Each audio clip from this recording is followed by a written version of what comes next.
3 दिन पहले माइक अपनी गर्लफ्रेंड फीबी के साथ एक साधारण जिंदगी जी रहा था। उसे बिल्कुल भी नहीं पता था कि सीआईए उस पर हर समय नजर रखे हुए हैं। उधर सीआईए में एक सीक्रेट एक्सपेरिमेंट अचानक एक्टिव हो जाता है और माइक को मारने का आदेश दे दिया जाता है। लेकिन आखिर माइक ने ऐसा क्या किया था और वह सीआईए के लिए इतना बड़ा खतरा कैसे बन गया? यही जानने के लिए कहानी को आगे बढ़ाते हैं। इस मूवी की शुरुआत होती है और माइक को जेल में दिखाया जाता है, जहां एक ऑफिसर उसके द्वारा दिए गए क्राइम के एविडेंस दिखाकर उससे पूछताछ कर रहा है। और तभी माइक फ्लैशबैक में जाता है और कहानी स्टार्ट होती है। ठीक 3 दिन पहले से माइक एक छोटे से टाउन में अपनी गर्लफ्रेंड पीवी के साथ रहता है और एक ग्रोसरी स्टोर पर काम करता है। और यहाँ हमें पता चलता है कि माइक काफी नशेड़ी है, लेकिन वो अपनी गर्लफ्रेंड से बेहद प्यार करता है और उसे एक ट्रिप पर ले जाकर उसे शादी करने के लिए प्रपोज करना चाहता है, जिसके लिए उसने एक रिंग भी खरीद रखी है। और आगे हम देखते हैं कि माई की गर्लफ्रेंड पवी प्लेन की टिकट के साथ एयरपोर्ट पर उसका वेट कर रही है। लेकिन दोस्तों, हमेशा की तरह माई को इस बार भी पैनिक अटैक आने लगता है। और दोस्तों, जब भी माइक उस शहर से बाहर जाने की सोचता है, तो उसे यह पैनिक अटैक आने लगते हैं और इसी वजह से आज भी उनकी फ्लाइट मिस हो जाती है। और इन सब चीज से पीवी भी काफी सैड हो जाती है और माइक को भी बहुत बुरा लगता है कि वो अपने पैनिक अटैक पे कंट्रोल नहीं कर पाया। अब पीवी भी काफी सैड थी और वो माइक को कहती है कि कोई बात नहीं, नेक्स्ट टाइम चलेंगे। और यहाँ पर माइक को भी समझ नहीं आता कि उसकी इतनी प्रॉब्लम होने के बाद भी ये लड़की अब तक उसके साथ कैसे रह रही है। और घर आते टाइम माइक फीबी से कहता है कि पता नहीं ये उसके साथ क्यों हो रहा है। वो जब भी शहर से बाहर जाने की सोचता है, तब तक उसके साथ ऐसा ही होता है। और यहाँ पर फीब माइक को हौसला देती है और उसे समझाती है कि सब कुछ ठीक हो जाएगा। अब माइक अपनी लाइफ में बिजी हो जाता है और स्टोर पर काम करने लगता है। जब भी वह बोर होने लगता है तो अपनी ड्राइंग बुक में ड्राइंग करने लगता है। लेकिन दोस्तों, तभी हमें पता चलता है कि सीआईए के लोग माइक पर नजर रखे हुए हैं। दरअसल दोस्तों, माइक सीआईए के अल्ट्रा प्रोग्राम का हिस्सा था, जहां उसके ऊपर एक्सपेरिमेंट किया गया था। लेकिन इसके बारे में माइक को कुछ भी पता नहीं था कि कब उस पर एक्सपेरिमेंट हुआ और एक्सपेरिमेंट के बाद वह क्या बन गया है। इसके आगे का सीन बदलता है और हम सीआईए के हेड ऑफिस को देखते हैं, जहां पर हम विक्टोरिया नाम के एक ऑफिसर को देखते हैं, जो अल्ट्रा प्रोग्राम में शामिल थी। और तभी उसके पास एक ऑफिसर आता है जिसका नाम पीटर है और वह विक्टोरिया को बाय बोलकर निकल जाता है। तभी विक्टोरिया का फोन बजता है और उसे पता चलता है कि उन्होंने जो एक्सपेरिमेंट किया था वो अब एक्टिव हो चुका है और उसे 2 दिन में मरना पड़ेगा। और दोस्तों, यहाँ माई को मारने की बात हो रही थी और इस बात से विक्टोरिया भी चौंक जाती है कि आखिर ऐसा क्यों किया जा रहा है। अब इस सब के बाद विक्टोरिया एड्रियन नाम के ऑफिसर के पास जाती है और उसे बताती है कि कुछ लोग हमारे एजेंट को मारने वाले हैं, हमें किसी भी तरह उसे बचाना होगा। तो एड्रियन विक्टोरिया को कहता है कि मैंने उसकी फाइल देखी है, उसने बहुत बार शहर छोड़ने की कोशिश की है, जो आगे चलकर हमारे लिए खतरा बन सकता है। अब कैसे भी उसे मरना पड़ेगा। अब तुम चाहकर भी उसे नहीं बचा सकती, क्योंकि अब उस पर किया गया एक्सपेरिमेंट एक्टिव हो चुका है। इसके बाद सीन बदलता है और हम फवी और माइक को देखते हैं, जो पार्क में बैठे हुए थे। दोनों ने बहुत ज्यादा नशा कर रखा था। तभी माइक की नजर पड़ती है एक कार पर, जो कि एक पेड़ से टकरा गई थी। तो फीबी पूछती है कि इस पेड़ और कार का क्या रिश्ता है। तो माइक कहता है कि यह कार कहीं भी जा सकती है और अलग अलग जगह पर घूम सकती है, पर यह पेड़ कुछ नहीं कर सकता। यह पिछले कुछ सालों से यहीं पर खड़ा है। और माइक फीबी से कहता है कि तुम वो कार हो और मैं वो पेड़। क्योंकि दोस्तों, माइक की भी हालत उस पेड़ की तरह हो गई थी, वो भी कहीं बाहर नहीं जा सकता था। और इसी बात पर माइक भावुक होकर कहता है कि तुम जो तुम्हारा मन करे वो कर सकती हो, पर मैं पिछले कुछ सालों से उस पेड़ की तरह यहीं पर पड़ा हूं। मैंने आज तक अपनी लाइफ में कुछ नहीं किया और ना ही शहर से बाहर गया हूं। और अब मैंने तुम्हें भी उस कार की तरह अपने पास रोक के रखा है। और इतना कहकर माइक रोने लगता है।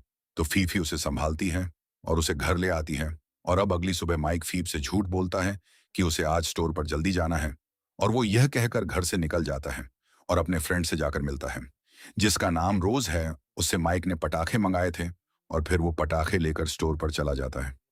और दोस्तों, माइक यहाँ पटाखों की हेल्प से अपने तरीके से बीवी को शादी के लिए प्रपोज करने वाला था। और तभी स्टोर पर माइक के पास सीआईए ऑफिसर विक्टोरिया आती है और वह माइक को सारी बात बताती है कि उसे कुछ लोग मारना चाहते हैं और उनसे बचने के लिए तुम्हें अपनी सुरक्षा खुद ही करनी होगी। और तुम यह कर भी सकते हो। और इतना कहकर वह बार बार एक कोड को रिपीट करने लगती है, जिससे कि माइक एक्टिव हो जाए। पर यहाँ माइक पर कोई असर नहीं दिख रहा था, और ना ही माइक को कुछ भी समझ आ रहा था कि यह औरत क्या कहना चाहती है। और अब विक्टोरिया को भी लगता है कि उस कोड से माइक में कोई चेंजेस नहीं हुए, यानी कि माइक अल्ट्रा प्रोग्राम का एक फेल्ड एजेंट है। और विक्टोरिया माइक से सॉरी बोलकर वहां से चली जाती है। और अब जब माइक स्टोर से बाहर आता है तो देखता है कि दो लोग उसकी कार के पार्ट अलग कर रहे हैं। तो माइक उन्हें रोकता है, और तभी वो दोनों आदमी माइक के पास आने लगते हैं। तो माइक खतरनाक एक्शन से दोनों लोगों को मार देता है। और अब माइक भी हैरान हो जाता है कि आखिर उसने ये कैसे कर लिया। अब दरअसल दोस्तों, विक्टोरिया ने जिस कोड का यूज माइक पर किया था वो अब का काम कर रहा था, और खतरा महसूस होते ही माइक एक्टिवेट हो गया था। उसमें उस एक्सपेरिमेंट की सुपर पावर आ गई थी। अब यहां पर दो लोगों को मारने के बाद माइक बेहद ही घबरा जाता है, और पीवी को कॉल करता है और उससे पूरी बात बता देता है। और यह सुनकर पीवी भी स्टोर पर आ जाती है, और मरे हुए लोगों को देखकर पूछती है कि तुमने कैसे कर लिया, और ये लोग कौन है जो तुम्हें मारना चाहते हैं। पर यहाँ माइक भी घबराया हुआ था, तो उसे कुछ भी समझ नहीं आता है। और तभी यहाँ पुलिस आ जाती है और दोनों को अरेस्ट कर लेती है। अब इसके बाद सीन बदलता है, और एड्रियन को दिखाया जा आता है, जो सीआईए को बताता है कि माइक ने उसके दो एजेंट को मार दिए हैं। तो अब शहर को सिक्योर करने की जरूरत है। और यहाँ एड्रियन भी समझ चुका था कि विक्टोरिया ने ही माइक को एक्टिवेट किया है। और अब सीआईए अपने सारे एजेंट्स को भेजते हैं माइक को मारने के लिए। तभी हम पुलिस स्टेशन में माइक और फीब को देखते हैं। तो फीबी माइक से पूछती है कि तुम्हें कैसे पता चला कि वो लोग तुम्हें मारना चाहते हैं। तो माइक विक्टोरिया के बारे में फीब को बताता है कि स्टोर पर एक औरत आई थी जो कुछ कोड बोल रही थी, जो अभी भी माइक को याद थे। और इस बात से माइक भी हैरान हो जाता है, क्योंकि ज्यादातर उसे बातें याद नहीं रहती थी। और इसके आगे हम देखते हैं कि एक ऑफिसर माइक से पूछताछ करने लगता है, और तभी पुलिस स्टेशन की लाइट कट जाती है। और सीआईए, एजेंट क्रेन और लावा दोनों पुलिस स्टेशन के अंदर आ जाते हैं और फायरिंग करने लगते हैं। और लावा पहुंच जाता है माइक के पास, और यहां उन दोनों में खतरनाक फाइट होती है, और माइक उसे बेहोश करके वहां से बच जाता है और पीवी को लेकर बाहर निकल जाता है। अब आगे फीब कहती है कि हमें जल्दी ये शहर छोड़ देना चाहिए। तो माइक समझाता है कि वो चाहकर भी ऐसा नहीं कर सकता है, क्योंकि वो जब भी शहर छोड़ने की कोशिश करता है तो उसको पैनिक अटैक आने लगता है। और इसी बीच हम विक्टोरिया को देखते हैं, जो इस शहर से बाहर जाने की कोशिश करती है। पर ऐसा नहीं होता है, क्योंकि चारों तरफ नाकाबंदी लगी हुई थी। तो विक्टोरिया एड्रियन को कॉल लगाती है और पूछती है कि यह सब क्या हो रहा है।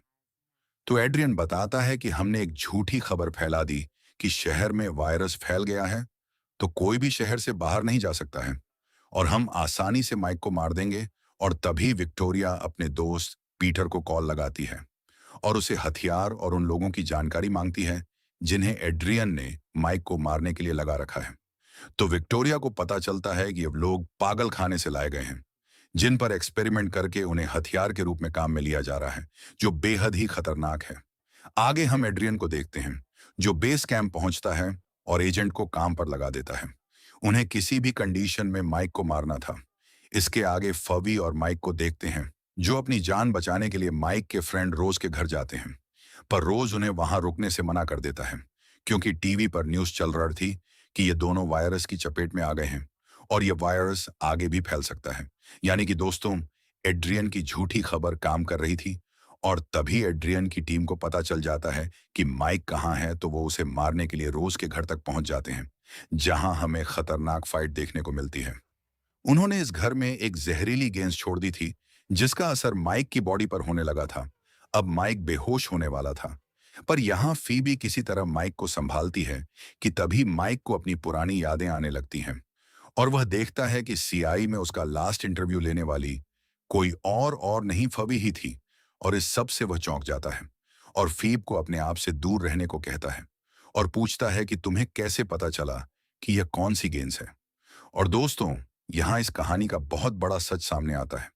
दरअसल दोस्तों, फीब बताती है कि वो एक सीआईए एजेंट है, और उसी सीआईए ने ही माइक के पास भेजा था उस पर नजर रखने के लिए, और तब से वो माइक के साथ ही है। और दोस्तों, ये बात सुनकर माइक को बहुत ही बड़ा झटका लगता है। दुनिया में उसने सबसे ज्यादा भरोसा फीबी पर ही किया था, लेकिन फीब ने ही उसके साथ धोखा कर दिया, क्योंकि वह फीब से बेहद प्यार करता था। अब माइक ये सच जानकर पूरी तरह से टूट जाता है और वहां से भागने लगता है और अपनी कार में आ जाता है। और तभी फीब भी उसके पीछे कार तक पहुंच जाती है और माइक को समझाने की कोशिश करती है। लेकिन तभी एक गाड़ी आती है और पीछे से टक्कर मारती है, जिससे कार पलट जाती है और माइक कार में फंस जाता है। और दोस्तों, ये टक्कर लावा नहीं मारी थी, वो फवी को पकड़ लेता है, क्योंकि उसके पास ऑर्डर था फवी को पकड़ कर लाने का। और इसके बाद वो माइक से कहता है कि मैं तुम्हें इतनी घिनौनी मौत दूंगा कि तुम्हारा रूह काम जाएगी। और इतना कहते ही वह कार पर तेल डालकर उस कार को आग लगा देता है कि तभी वहां पर विक्टोरिया आ जाती है, जो चुपके से माइक को बाहर निकालकर बचा लेती है। पर लावा फवी को एड्रियन के पास ले जाता है, जहां एड्रियन फवी से कहता है कि तुम हमारी एजेंट हो के माइक का साथ दे रही थी, तो हम तुम्हारे ऊपर भी कार्यवाही करेंगे। और एड्रियन को ऐसा करता देख फवी भी चौंक जाती है, क्योंकि अल्ट्रा प्रोग्राम में एड्रियन ने ही माइक पर एक्सपेरिमेंट किया था। अब आगे हम विक्टोरिया और माइक को देखते हैं। तो विक्टोरिया माइक से पूछती है कि क्या तुम मुझे पहचानते हो? तो माइक मना कर देता है। तब विक्टोरिया बताती है कि मैंने तुम्हें पहली बार जब देखा था, तब तुम 10 साल के थे और जेल में थे। तभी सीआईए ने एक प्रोग्राम चालू किया, जिसमें हमने युवा लड़कों पर एक एक्सपेरिमेंट किया, जिसमें लगभग सभी मर गए थे और केवल तुम ही बचे थे। पर उस एक्सपेरिमेंट ने तुम्हारे ऊपर बेहद ही बुरा असर कर दिया और तुम्हारे अंदर डर पैदा कर दिया, और तभी से तुम अकेले रहने लगे और तुम्हें पैनिक अटैक आने लगे, और हम तभी से तुम्हारे ऊपर नजर रखे हुए हैं। और तभी दोस्तों, एक आदमी इन सब को बातें करता देख ले लेता है और पुलिस को इन्फॉर्म कर देता है, और ये दोनों यहां से माई के घर आ जाते हैं। और तभी विक्टोरिया कहती है कि पीवी का काम था तुम्हारी केयर करना, और जब तुम ठीक हो जाओगे तो फीब तुम्हें छोड़कर चली जाए। पर फीब ने ऐसा नहीं किया, वो तुमसे सच में प्यार करने लगी थी और तुम्हें कभी नहीं छोड़ सकती थी। और आज तक उन्होंने सच में तुम्हें कभी नहीं छोड़ा। और इसके बाद इस बात का पता एड्रियन को लग जाता है कि ये दोनों माइक के घर में हैं। तो एड्रियन पीटर को एयर स्ट्राइक करने को कहता है, पर पीटर विक्टोरिया को मारना नहीं चाहता था। वो ये एयर स्ट्राइक कैंसिल करवा देता है, और तभी माइक के घर में भी कुछ सीआईए एजेंट अटैक कर देते हैं और विक्टोरिया एक गन लेकर उन लोगों को मारने लगती है। और माइक किचन में छुपा था। तभी एक पेन उछलता है, जिसे देखकर माइक एक्टिवेट हो जाता है और उस पेन पर गोली चलाता है, जो उस पेन से टकराकर सीधा लगती है उस ऑफिसर पर जो माइक पर फायरिंग कर रहा था। अब यहां एक एक करके सभी को माइक और विक्टोरिया खत्म कर देते हैं। और इस बात का पता जब एड्रिन को लगता है, तो वो माइक को कॉल लगाता है, पर माइक उसे बात नहीं करता है और फीब से बात करवाने को कहता है। और फीब माइक को कहती है कि मैंने तुम्हें कभी धोखा नहीं दिया, तुम्हें सच्चा प्यार करती हूं, और माइक को वहां से भाग जाने को कहती है। पर यहां माइक भी अपनी गर्लफ्रेंड की बातों से इमोशनल हो जाता है और पीवी को बचाना चाहता है। अब माइक पटाखे निकालता है और उस जगह पहुंच जाता है जहां पीवी है, और वो वहां पटाखे छोड़ने लगता है ताकि सारे लोग डिस्ट्रैक्ट हो जाएं। और इसके बाद वो गाड़ी लेकर अंदर घुस जाता है और रास्ते में उसे जो भी चीज मिलती है उससे लोगों को मारता चला जाता है, और देखते ही देखते चारों तरफ लाशें बिछा देता है। और ये बात जब एड्रियन को पता चलती है, तो वो वहां से फबी को लेकर जाने लगता है और लावा से कहता है कि माइक को मार डाले। और फीब आगे जाते ही बड़ी चालाकी से अपनी हथकड़ी खोलकर एड्रियन पर अटैक कर देती है। पर एड्रियन गन से फबी को शूट करने ही वाला था कि तभी विक्टोरिया आ जाती है और रस्सी से एड्रियन का गला दबाने लगती है। और दोस्तों, तभी हम सीआईए के चीफ रेमंड को देखते हैं, जो वहां आकर विक्टोरिया को रोक लेता है। और दूसरी तरफ माइक और लावा को देखते हैं, और यहाँ दोनों की बहुत ही खतरनाक फाइट होती है। और यहाँ माइक लावा की खतरनाक पिटाई कर देता है। तो लावा कहता है कि वो पहले ऐसा नहीं था, उसे सीआईए ने ऐसा बना दिया है, जिस वजह से वह सिर्फ गलत का ही साथ देता है। और माइक से माफी मांगने लगता है, तो माइक उसे भी छोड़ देता है। और तभी फीबी भी माइक के पास आ जाती है और दोनों बाहर निकलते हैं। तो इन्हें पता चलता है कि उन्हें चारों तरफ से पुलिस ने घेर लिया है। और तभी माइक फीब को प्रपोज कर देता है, और फीब भी खुश होती है कि तभी पुलिस इन दोनों को बेहोश करके अरेस्ट कर लेती है। इसके आगे सीन बदलता है और हम एड्रियन और विक्टोरिया को देखते हैं, जो दोनों घुटनों पर बैठे हैं। और रेमंड एड्रियन से कहता है कि सारी गलती तुम्हारी है, तुम्हारी वजह से बहुत सारे लोगों की जान गई है। पर एड्रियन इसका इल्जाम विक्टोरिया पर डाल देता है, और यह सुनते ही रेमंड एड्रियन को गोली मार देता है। और तभी विक्टोरिया बताती है कि माइक पर किया गया एक्सपेरिमेंट सक्सेस हुआ है, वह हमारे बहुत काम आ सकता है। और विक्टोरिया के बात सुनकर रेमंड उसे छोड़ देता है, और दोस्तों, अब कहानी आती है प्रेजेंट डे की, जहां ऑफिसर माइक से नेगोशिएट कर रहे हैं। अब माइक एक कैदी नहीं, बल्कि सीआईए का एक खतरनाक एजेंट बन चुका है। और इसके बाद 6 महीने बाद का सीन दिखाया जाता है, और हम पीवी और माइक को होटल में देखते हैं, और विक्टोरिया उन पर नजर रखे हुए हैं। और इसके बाद कुछ लोग माइक को पकड़ लेते हैं, तो हमें पता चलता है कि इन्हें मिशन पर भेजा गया है। और माइक उन लोगों पर वहां रखी चीजों का हथियार के रूप में इस्तेमाल करके हमला कर देता है। और अब माइक और फिबी सीआईए के स्पेशल एजेंट बन चुके हैं। और इसी के साथ ये कहानी यहीं पर खत्म हो जाती है। मिलता हूं ऐसी एक नई कहानी के साथ। तब तक के लिए आप चैनल को सब्सक्राइब कर लीजिएगा और अपना ख्याल रखिएगा। धन्यवाद।